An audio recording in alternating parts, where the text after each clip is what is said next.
Kesalahan yang dibuat oleh anak dari Nikita Mirzani membuat dua sudut pandang dari masyarakat Indonesia yang menghebohkan di berbagai macam media sosial di negara Indonesia.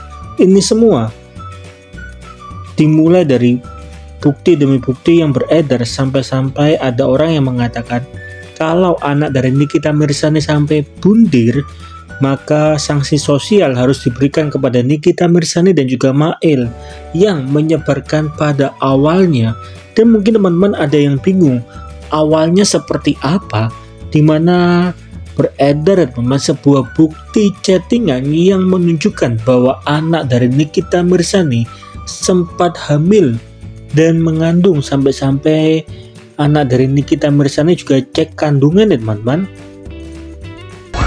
Itu salah kalian juga, karena kalian mensupport itu anak, selalu mensupport, selalu. Padahal kalian tidak tahu di balik hijabnya itu ada masalah yang dia sembunyikan begitu besar, sampai akhirnya itu anak kelayangan sendiri dan akhirnya memutuskan untuk mengaborsi.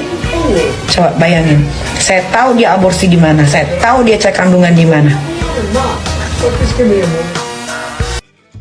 Memang bukti screenshot ini merupakan bukti yang kurang kuat atau tidak akurat, tetapi ketika teman-teman mendengarkan pernyataan resmi yang diberikan oleh Ibu Nikita Mirzani, maka hal ini menjadi berita yang benar adanya.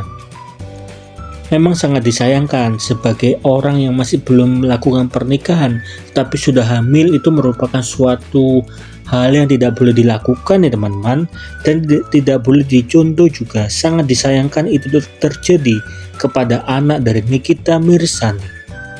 Dan pada akhirnya itu menimbulkan berbagai macam perspektif di negara Indonesia.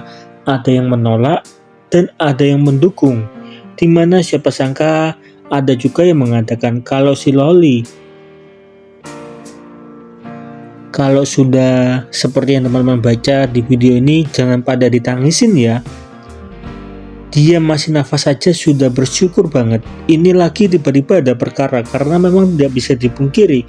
Memang pada mulanya perseteruan antara Nikita Mirzani bersama anaknya dimulai dari anaknya sendiri yang membangkang dari nasihat orang tua. Bahkan menurut rumor yang beredar, Nikita Mirzani juga membenarkan bahwa anaknya membawa kabur uang yang ditransfer setiap bulan kepada Loli ya teman-teman. Memang itu bukanlah hal yang sangat baik. Sampai-sampai berbagai macam komentar dari masyarakat Indonesia pun timbul. Ada yang mencoba membanding-bandingkan dengan kasus dari David Bayu, tetapi itu adalah dua kasus yang berbeda. Tapi ada juga yang menyalahkan Nikita Mirzani gagal sebagai orang tua. Lalu apakah Nikita Mirzani merupakan orang yang gagal sebagai orang tua? Bagaimana menurut teman-teman?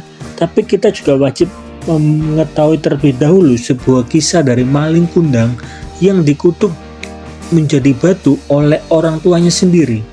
Jadi ketika seorang anak berbuat kesalahan dan ditegur berkali-kali tetapi anak itu tidak mau berubah, maka tidak ada salahnya juga ketika seorang orang tua memberikan kutuk kepada anaknya teman-teman. Karena memang nama dari Loli ataupun anak dari Nikita Mirzani, kita bisa bilang bahwa mereka ataupun dia sudah dewasa ataupun cukup umurnya untuk berpikir mana yang baik dan juga mana yang buruk, sehingga semua keputusan kembali ke tangan dari Loli sendiri. Jadi bagaimana menurut teman-teman mengenai hal ini? Coba dong tolong tulis di kolom komentar. Mungkinkah Loli bersama Nikita Mirzani akan kembali seperti sedia kala? Ya, lalu datanglah dia ke Jakarta, dibuat lagi drama baru. Padahal saya sudah tidak mau tahu lagi. Dibuat lagi drama-drama sampai kalian itu gampang banget dikecohin guys. Kalian tuh gampang banget. Nanti ada berita ini, oh iya kasihan ya. Nanti ada berita ini, syukurin lo, emang dasar lo anak begini begitu. Itu kalian tuh begitu. Kalian tuh gak konsisten gitu loh. Saya dibilang ibu jahat. Kalau saya ibu jahat, udah saya cincang itu anak dari bayi. Tahu? Kalau kalian ada yang bilang, tapi anak tidak bisa memilih dilahirkan dari rahim siapa. Sama juga seperti ibu. Ibu juga tidak bisa memilih anak yang akan dilahirkan seperti apa di rahimnya. Tapi kalau ibu atau orang tua sudah merawat anak sebaik mungkin, kewajiban anak itu harus apa? Hah? Belajar, sekolah, nurut, sampai punya uang sendiri. Lu mau ngapain terserah. Lu mau joget-joget, lu mau pakai bikini, lu mau ngapain terserah. Karena saya pun begitu. Ketika saya sudah bisa cari uang sendiri, orang tua saya memberikan hak sepenuhnya ke saya. Mau saya ngelakuin apa, itu sudah tanggung jawab dan resiko saya sendiri.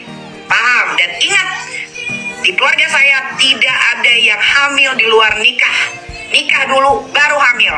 Dan tidak ada yang pernah melakukan aborsi. Ibu mana yang tidak sakit hati ketika seorang ibu single parent sudah merawat anaknya dari bayi sampai umur 16 tahun, ketika dia memutuskan untuk bebas dengan pilihan busuknya dia, ternyata dia menghilangkan mahkotanya yang sudah dirawat oleh ibunya sedemikian rupa, dia berikan sama gembel tukang semir. Dari mana? Ibu dari mana yang tidak kecewa dan sakit hati? Kalian jangan nuduh-nuduh saya melulu ya. Nanti kalau saya udah jailnya keluar, saya laporin kalian satu-satu ke polisi ya. Jangan kalian bercanda-bercanda sama saya.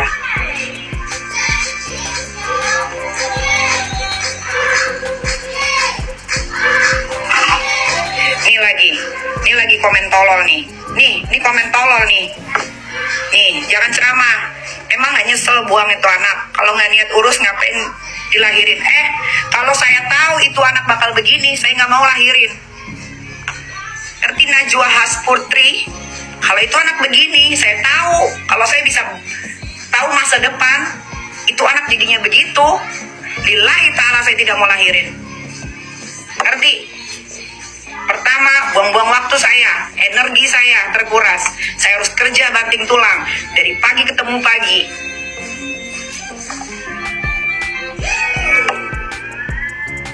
Paham kalian? Ini saya masih tegar, tahu nggak?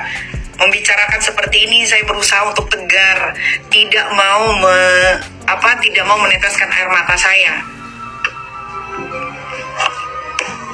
Paham kalian? Kalau saya baca komentar-komentar di feed saya, untung ibu aku selalu memaafkan. Mungkin karena kamu tidak manipulatif, kamu tidak bohong, kamu tidak kurang ajar, kamu sekolah, kamu masih mau nurut, masih mau dengerin orang tua. Of course lah, automatically orang tua pasti akan memaafkan. Oke, kesalahan anak gue sepele. Saya kalau dibilang menyesal, saya menyesal menyekolahkan dia di luar negeri. Sudah menghambur-hamburkan uang saya secara cuma-cuma. Tahu gitu, saya bantuin anak-anak panti asuhan atau anak-anak yayasan kanker. Lebih bermanfaat untuk saya. Karena apa? Setiap saya bantu orang, atau saya bantu yatim piatu, atau yayasan kanker, saya selalu didoakan. Walaupun mereka bukan keluarga saya. Ini saya udah habis kurang lebih 3 miliar untuk nyekolahin itu anak, dan akhirnya sia-sia menjadi anak kurang ajar, memilih laki-laki yang tidak tepat untuk hidupnya, dan lebih memilih hidup bebas dibanding belajar ya sampai dia bisa meraih cita-citanya. Saya sebagai orang tua, saya mampu menyekolahkan dia sampai ke luar negeri, bahkan saya mampu mewujudkan segala mimpinya itu anak.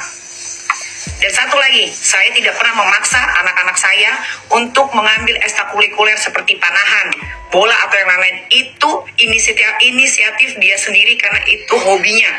Saya sebagai ibu, hobi anak saya positif, saya akan bantu, saya support. Bagaimana